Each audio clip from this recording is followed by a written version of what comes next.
Pois quando me deram o título, eu falei, bom, eu não sei exatamente o que eu vou falar de positivo, mas eu sei que eu vou falar de negativo, entendeu?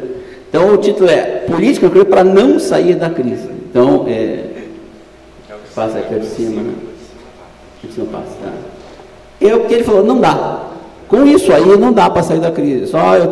Eu posso não ter certeza do positivo, mas eu tenho certeza do negativo. Com isso aí, não dá. E só para falar uma coisinha, já pegando a última frase que o André falou, quando você bota na Constituição, não é de graça, é de propósito. Eu concordo, eu sei que eu só queria reforçar o teu ponto. Eu falei, eu vou ter extrema dificuldade de falar qualquer coisa. Então, desculpa. Quando você bota na Constituição, quando você acaba com a TJLP, antes você põe a Maria Silva e depois, primeiro a gente, depois você acaba com a TJLP, depois vai embora e fica outro cara querendo fazer business, tá certo? Não é de graça, você quando você põe na Constituição é um passo a mais. Eles viram, no fundo, já meio que interrompendo, eles viram que se você não institucionaliza, pode mudar. Esse é o problema. Eles fizeram a primeira, digamos, aventura e não institucionalizaram nada, deixaram no BNDES, aí podia entrar o Lessa. Pô, mas não era para entrar, mas tinha na lei, o Carlos Lessa não pode ser presidente do BNDES, não estava escrito, tá certo? Estava na lei que você não podia financiar continua. Não estava escrito, nada disso estava escrito. Portanto, na lei dá um trabalho danado, que você tem que agora conversar com o PMDB ou com os partidos, sei lá, PRB, dos crentes, PRB, tá certo? Para dizer para eles que não. Então, é mais, digamos assim, botar na lei é um jeito de não fazer a besteira que eles fizeram na primeira encarnação, que é achar que eles, o tal do Serjão achava que ia ficar para 20 anos, não era essa a hipótese dele? Quando eles achavam que ia ficar 20 anos, deixa para lá, a gente se faz. Mas não ficaram 20 anos, esse é o problema. E agora tem que botar na lei para, bom, agora ver se a gente não repete o erro que a gente fez antes.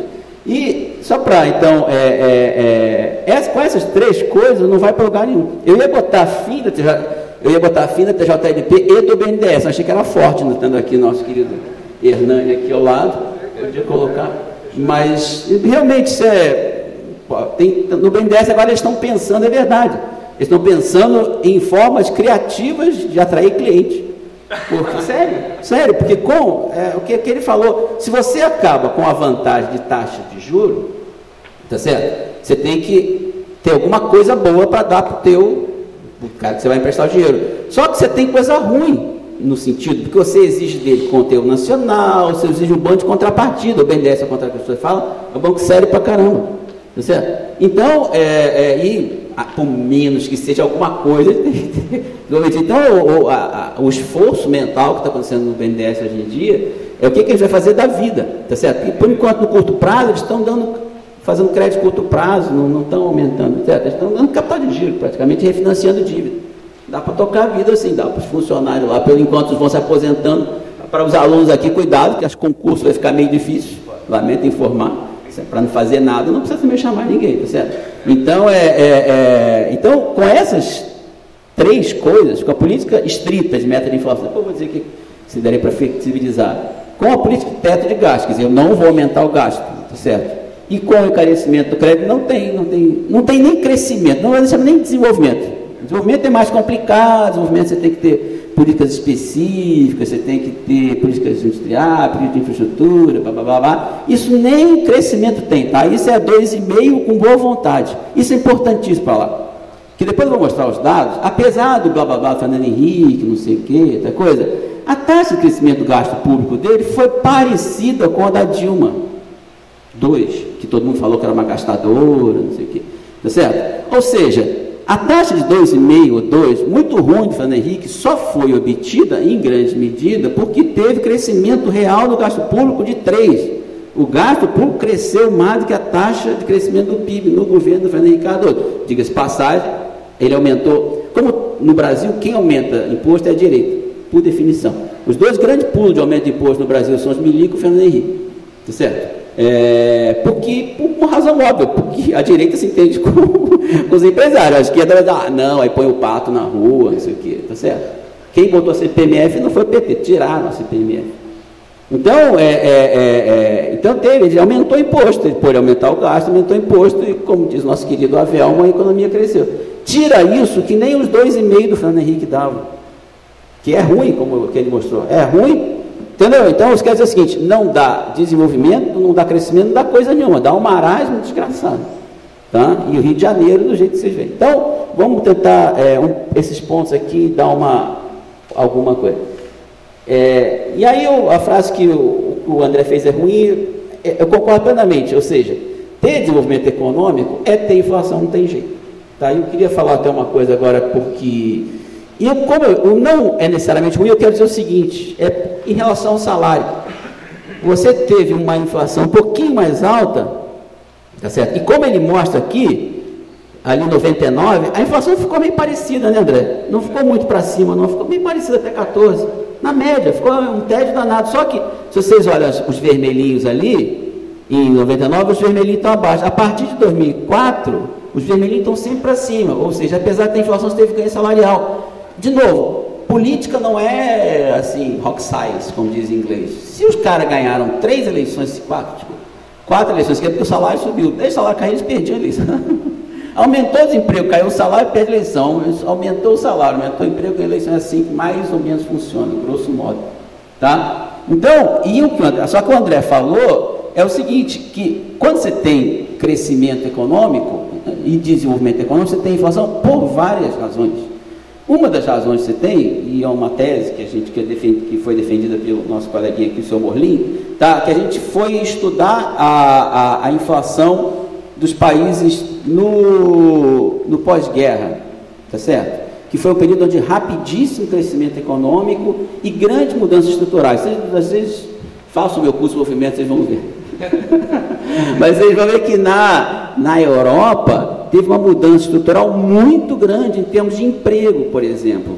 A França era fortemente emprego rural, a Inglaterra que tinha um baixo componente rural, mas aumenta muito o emprego urbano, aumenta pra caramba o serviço, todo mundo sabe o negócio da doença de Baumol, você tem uma diferença em crescimento da produtividade do setor serviço, crescimento da produtividade do setor industrial. Então, se o salário cresce, a taxa de crescimento do setor industrial, que é o mais dinâmico, em sociedades que estão crescendo, os trabalhadores vão querer algum tipo de equiparação salarial, você tem uma inflação natural, que é o crescimento dos salários no setor serviço, que não pode ter contrapartida do aumento da produtividade. Então, você não repassa no setor industrial, mas vai repassar no setor serviço. Foi mais ou menos o que aconteceu no Brasil. No caso do Brasil, aconteceu uma doença de Baumol verde e amarela. Porque, ao contrário, porque historicamente, você teve um alto crescimento do setor moderno, você tinha solidariedade salarial, e aí o pessoal do setor serviço, que era menos skilled, que não tinha tanto poder de barganha, como você tinha meio pacto, às vezes pactos sindicais e tal, você subia o salário dos de baixo. Aí quando você subia o salário de baixo, como a produtividade não aumenta, você tinha um repique inflacionário no setor serviço e preço doméstico. No Brasil foi meio ao contrário. Por quê? Porque não cresceu tanto a produtividade do setor industrial, ao contrário, cresceu pouco, mas subiu muito o salário mínimo. E subindo muito o salário mínimo, cresce muito a demanda doméstica, cresceu muito o setor de serviços pessoais. E cresceu o salário mínimo em serviço pessoal, por definição, tem inflação. Porque a sinalização para a remuneração pessoal que faz serviço pessoal com salário, de pouca qualificação é o salário mínimo. É ruim? Não. Melhorou a distribuição de renda, aumentou a demanda, tinha um bando de gente que, sei lá, nos bairros populares, gente fazendo coisas pessoais, tá, unha, cabelo, passear cachorro, loja de pet. Aumentou pra caramba comer fora. Muito, muito, muito. Cozinhar fim de semana, gente, para quem é casado é chato pra caramba. Você tem que cozinhar, lavar, depois tem que cozinhar, lavar, sabe? É muito chato. As pessoas, é engraçado, as pessoas de classe média não se tocam disso. É a mesma coisa de crédito. As pessoas têm horror de dar crédito para pobre, mas a gente tem crédito. O pobre não pode ter. A gente pode sair para comer no fim de semana pizza de noite. Está cansado. O pobre não pode sair? Pode. Pode e quer. Que é bom. Senão não tiver nenhuma pizzaria no mundo. Certo? Não teria fila na pizzaria domingo à noite. Certo? Então, essas coisas que são, que a gente chama de mudanças estruturais, que estão associadas ao desenvolvimento econômico, são naturais, ocorreram na história da humanidade, ocorrerão no Brasil, não mais, porque nem mais desenvolvimento vai ter, mas em tese, hipoteticamente, ocorreriam, e você tem que lidar com isso. Você tem que arrumar alguma forma, tá certo? E só para reforçar as coisas que o André falou, só para não encher, isso aqui são as taxas, não vou, tá tão ruim esse coisa, mas é as taxas de crescimento de inflação dos países desenvolvidos, tá? Que não foram tão pequenininhas, não, gente. Tá? Ficaram numa faixa de, olha ali, de 6, olha, consumer price, 5, 5.2, 5, 4, 6, é meio Brasil isso aí. Tá? Ali, a luzinha, cadê a luzinha? Essa aqui, né? Ah, tá, a luzinha. Tá, não é tão baixinho não, tá? É 5, 5, 5, 4, 5, tá? Você tem nos Estados Unidos muito baixo, na Alemanha tem a coisa, ou seja, algum índice de inflação, essa inflação residual, você tem. No outro país, Japão era 5.2, por causa disso, por causa dessas mudanças estruturais que ocorrem. Infelizmente, no Brasil, a gente tem um problema, que a gente está fazendo essas mudanças estruturais do desenvolvimento que eles já fizeram, num ambiente com taxa de câmbio flutuante, vocês lembram que Bretton Woods a taxa de câmbio é fixa, tá? Num ambiente onde as commodities variam pra caramba. Então a gente está com mais dificuldade. Mas está com mais dificuldade não quer dizer que você vai deixar de fazer. Agora, se você fizer uma política monetária tão restrita, tá? E pior, querer baixar a média, como o Ilan, a meta, como o Ilan quis fazer, aí esquece, aí a gente corta, vai embora, tipo, o último a sair apaga a luz do aeroporto, porque aí não dá. Porque você já com essa meta, você sendo muito rígido, você já desflexibiliza essa possibilidade. Imagina se você baixa a meta, aí esquece. Aí vai ser voo de galinha sem asa.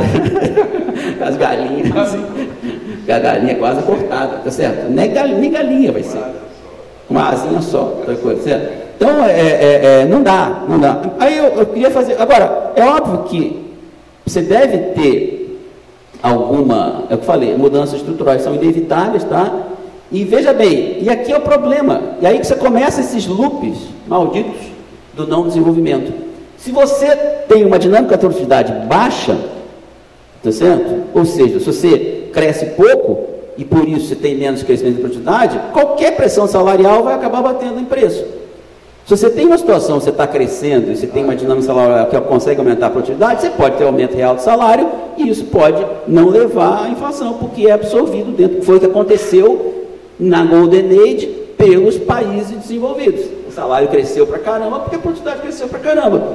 Agora, se você não tem desenvolvimento, e não vai me dizer agora que você vai fazer uma mudança da estrutura produtiva brasileira com um crescimento de 2%. Entendeu? Nunca ouvi falar em país que não se desenvolve e tem crescimento da produtividade espetacular. Não tem pé nem cabeça. É o Verdun elevado a -1. Tá certo? A lei de Verdun ao contrário. Você cresce pouco para aumentar muito a produtividade. Não faz sentido, é anti-histórico, é anti-tático, é uma bobagem, esquece. Tá certo? Então, crescer pouco vai representar crescer pouco a produtividade e, consequentemente, qualquer pressão salarial vai ter que ser repassada para isso. Você tem um loop terrível aí de inflação com baixo crescimento.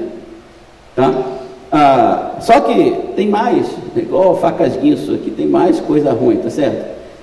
Eu só estou falando, obviamente, que já o André falou aí, que pô, melhorou a gestão de renda, melhorou a participação do salário e coisa. Eu gosto muito desse, até pedir isso para a Esther, que ela passou esse dela, acabou de chegar, é homenagem a ela já. Que é o seguinte, cara, isso é interessante que esse dado, que quando você olha só para renda de mercado, a diferença do Gini não é tão grande, tá? Os países daqui, que são da OCDE e da União Europeia, eles despencam o Gini depois de você botar um imposto e de você botar as transferências que as pessoas recebem. Ou seja, o grande fator de igualação social, na verdade, é imposto e transferência pública. Vê no Brasil mesmo, o Brasil é o pior em termos da nossa sociedade capitalista e fica meio que na média, ou até fica melhorzinho que o resto da turminha aqui da América Latina, menos pelo imposto, o imposto ele continua dos mais altos, mas mais por causa das transferências, entendeu? Então você vai tirar isso, é isso? Você vai fazer reforma da Previdência para tirar isso aqui, para tirar essa caída? Parabéns, entendeu? Então você vai regredir tudo para trás. E mais, insisto, quando você faz isso, você tira a dinâmica da economia. É uma coisa que eu vou até estamos escrevendo ali para o nosso futuro boletim, que é uma ironia do destino isso que está acontecendo, porque, na verdade, a economia parou de cair, mais ou menos, por o efeito do que o governo não queria. O próprio Ilan já falou, eu fiquei surpreso, que eu achei que ia ser a fada da confiança. O que está segurando a economia é a Previdência e o salário mínimo. O salário mínimo foi reajustado pela inflação passada, a inflação despencou. Então, em termos reais, o salário mínimo da média vai ficar mais alto esse ano que o do ano passado. Mas isso porque teve a maldita lei do salário mínimo que indexa o salário mínimo. E o único dado de gasto público que está crescendo substancialmente é da Previdência. Está crescendo 12%, mais ou menos, real, esse ano, por causa do salário mínimo. Ou seja, a economia só não está despencando igual uma pedra num poço, tá certo? Porque as coisas erradas, herdadas institucionais do governo, estão segurando. Vamos pensar, ou seja, não é o que eles achavam que ia ser, que era um investimento mágico, e sim o maldito salário mínimo e a maldita Previdência. Agora, você tira isso, você tira menos possibilidade ainda de crescer. Tá? Nem chegando a desenvolver. E tem mais uma outra coisa que eu queria mostrar aqui, é o seguinte, que o jeito... bom, aí eu falei o Feijão e o Sonho, na verdade é um livrinho que a gente na nossa infância, que era a realidade e o sonho, aquela coisa.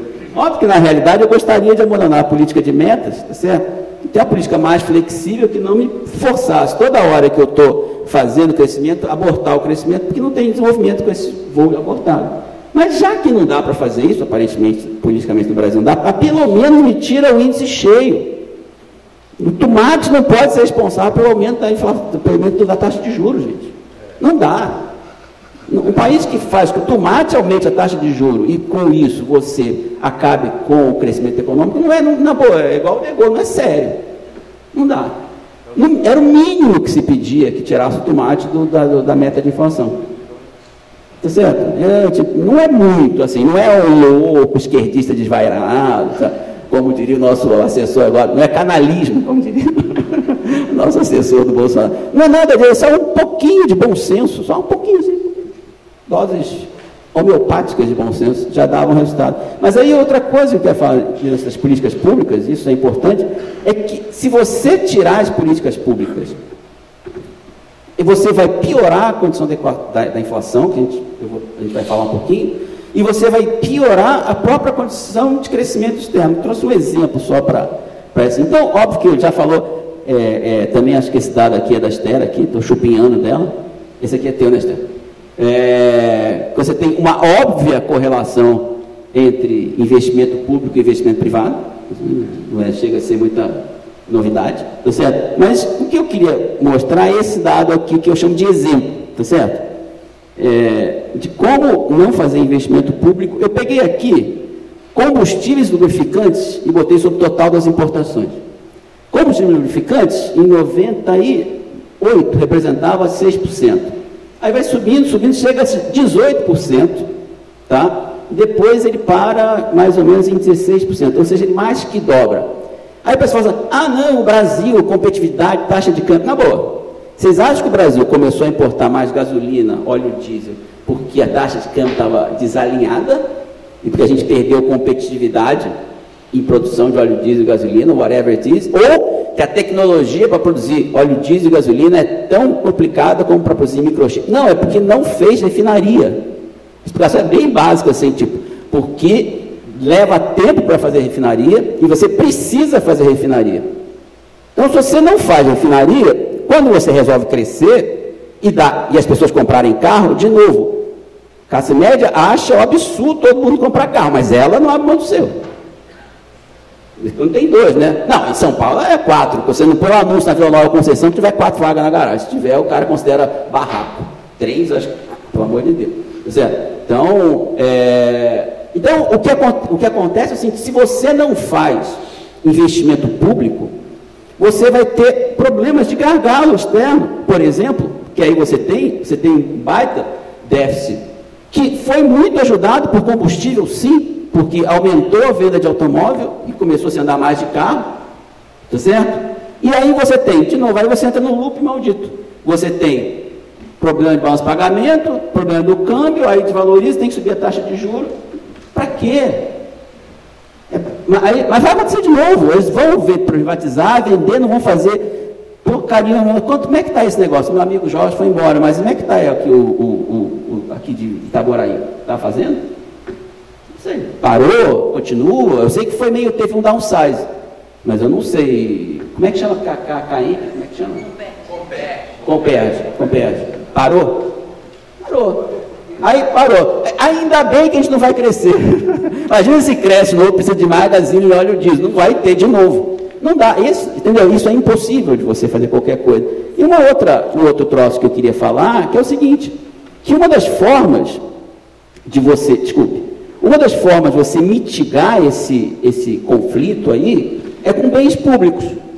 Ou seja, você pode não ter salário direto que pressiona os custos, mas você vai ter, como o André mostrou, aumento da escolarização da universidade, melhoria dos transportes públicos, tá certo? Você não precisa subir a tarifa porque agora está dando metrô, dando esse sistema de ônibus doido brasileiro.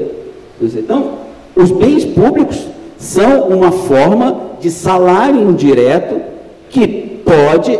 E é um salário indireto efetivo, gente. Porque se o cara tem um SUS decente, se tem um transporte, é no bolso que vai valer. Não é uma questão, não estou falando hipoteticamente, não. Estou falando real. Tá? Agora, se você corta isso tudo, você vai pressionar, óbvio que o cara nem vai conseguir com alto desemprego, mas vai pressionar por mais salário monetário ainda. Esse efeito eventual de combate à inflação via bens públicos vai entrar pelo campo. Eu só queria mostrar que enquanto o pessoal estava... o pessoal estava falando aí, não sei o quê, padrão FIFA e tal... cresceu pra caramba, nesse período aqui, olha só, nós, a educação, cresceu 32, 20, 36, 14, 9, 20, 12, e aqui um ano memorável da Dilma, ela conseguiu reduzir em 13% real o gasto de educação, realmente pediu para sair, como diria o Capitão Nascimento, é dose, mas, então você estava, de fato, tendo uma expansão real de gastos sociais muito expressiva, muito importante. Tá bom, não era suficiente, não era bom, a escola é mais ou menos, os postos de saúde são ruins. Nós somos pobres, gente, eu lamento informar. O posto de saúde brasileiro não vai ser igual ao de Viena, vai ser muito pior, garanto para vocês. Mas é um posto de saúde, agora nem isso, agora nem esparadrapo tem. Tá? Então, você fazendo isso, você vai limitar. Agora, bom, de onde virá a demanda? Certamente, como ele falou, do teto de gasto público não vem. Das exportações, você tem esse papo aí da estagnação secular, que é uma conversa muito longa que está tendo, porque a economia do mundo, ontem abriu o report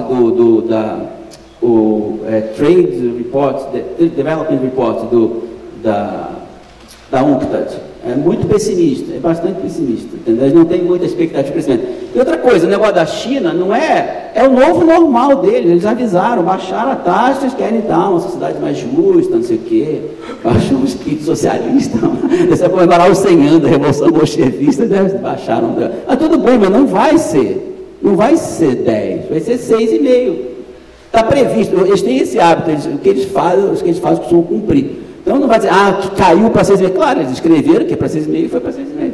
Tá? Então não espera que isso vai te puxar fora. Outra coisa também, que vai cair a taxa de salário. Olha, esse negócio de profit-led, são modelos kalekianos. Eu acabei de até dar um parecer para um paper, não sei o quê, que todos que são feitos no Brasil, gostando ou não gostando da literatura, dá que é o wage-led.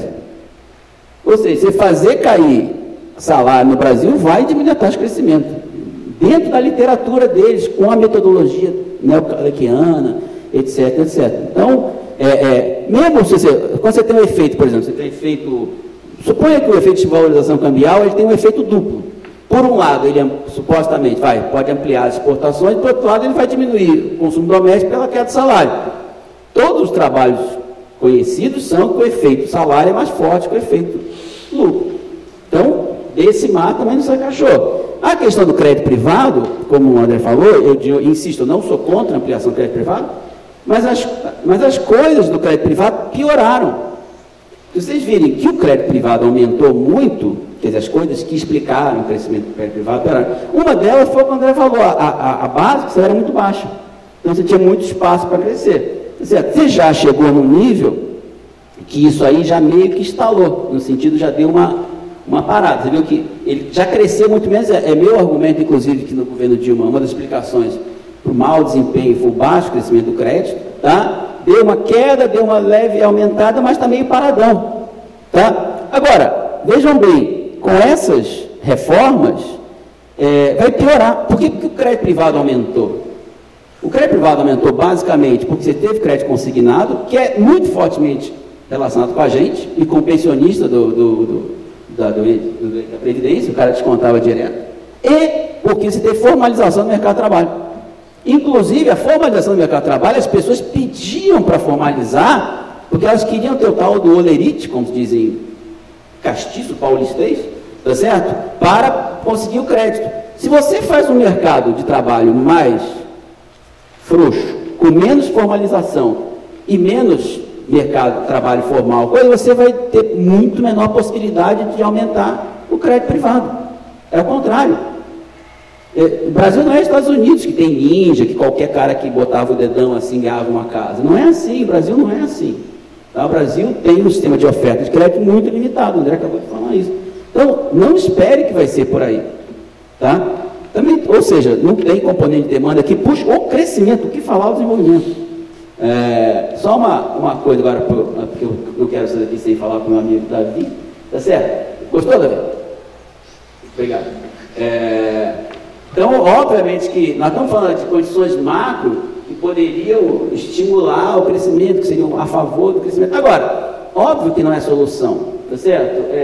Essa política industrial ativa que eu acho que está junto com os BRICS, esquecer o fenômeno China como se não existisse e achar que você vai competir em mercados de industrializados assim, porque você vai...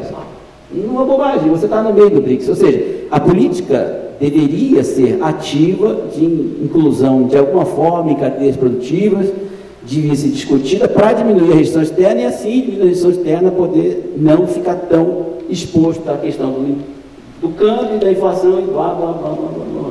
Tá? Então, isso aí, nós estamos chutando o BRICS, chutando, a gente está sendo comprado pelos chineses, é pior. Você tem dois jeitos de se relacionar com os chineses, conversando e tentando coisa, ou simplesmente, pode vir comprar. Eles vêm comprar, gente, eles não são bobinhos.